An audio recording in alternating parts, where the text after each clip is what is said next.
Olá, eu sou José Pinheiro, trazendo a reflexão da leitura diária desta quarta-feira, dia 26 de setembro, que tem como tema Jesus Cristo, o Cordeiro Pascal. O texto está em 1 Coríntios capítulo 5, verso 7, que nos diz assim: Lançai fora o velho fermento, para que sejais nova massa, como sois de fato, sem fermento, pois também Cristo, nosso Cordeiro Pascal, foi imolado.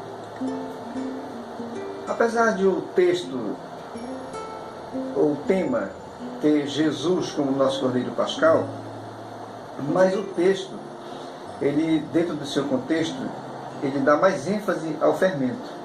O que é o fermento? De acordo com o dicionário grego, a palavra é zume, quer dizer fermento. E o sentido que ele nos traz é uma metáfora de corrupção intelectual e moral inveterada, vista em sua tendência de infectar os outros.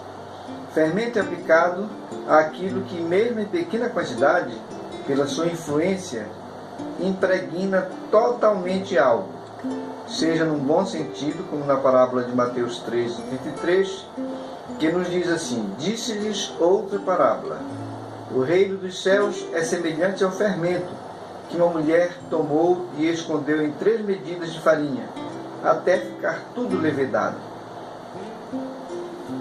Mas tem o lado mau, o sentido mau, a influência má. Em 1 Coríntios 5, 6, ele diz assim: Não é boa a vossa jactância.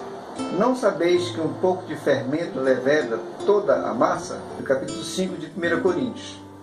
Olha o que Paulo diz: Geralmente se ouve que há entre vós imoralidade, e imoralidade tal como nem mesmo entre os gentios, isto é, haver quem se atreva a possuir a mulher de seu próprio pai, ou a madrasta, né?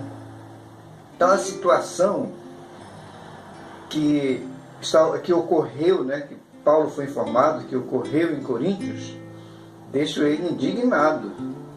E, em consequência disso, ele logo providenciou uma sentença própria de um colérico.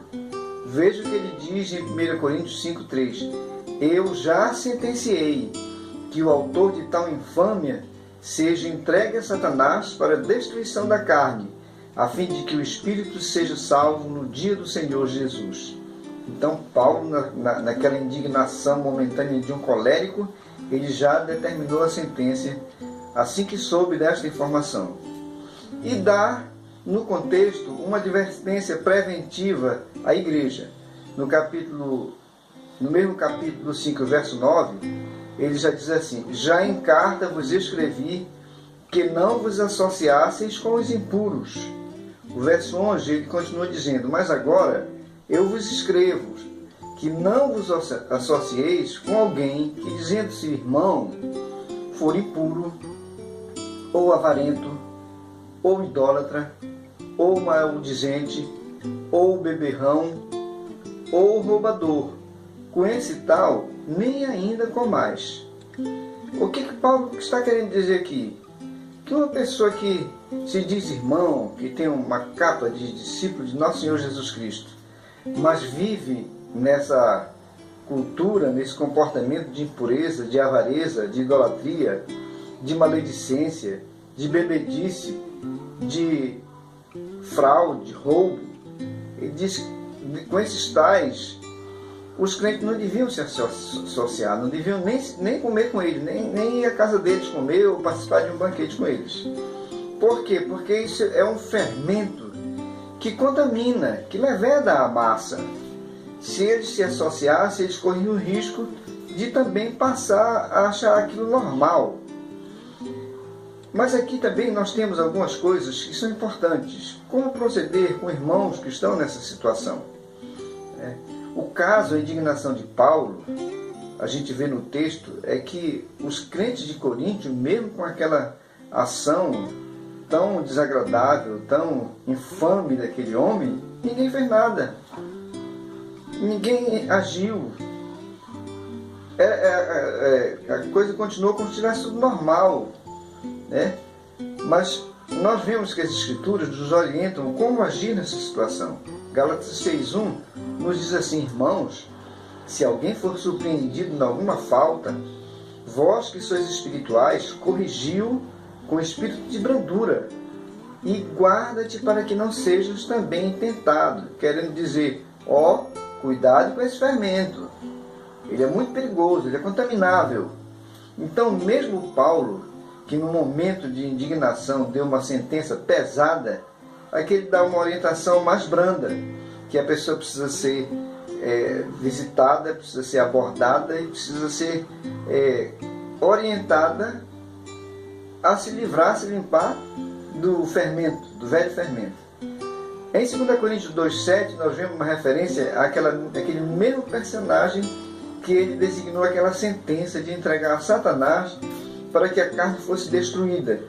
Ele usa já, depois que a poeira sentou, que aquela fervência diminuiu, ele diz assim: de modo que deveis, pelo contrário, perdoar-lhe e confortá-lo, para que não seja o mesmo consumido por excessiva tristeza.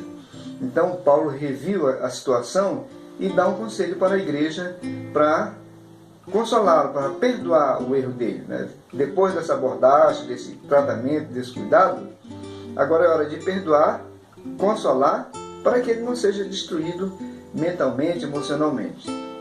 Jesus é o nosso maior exemplo nessa questão. Em São João 13,15, ele diz o seguinte: porque eu vos dei o exemplo, para que, como eu fiz, façais vós também. Esse contexto aqui foi o exemplo de humildade quando ele lavou os pés dos discípulos. Mas ele é exemplo em muitas outras situações.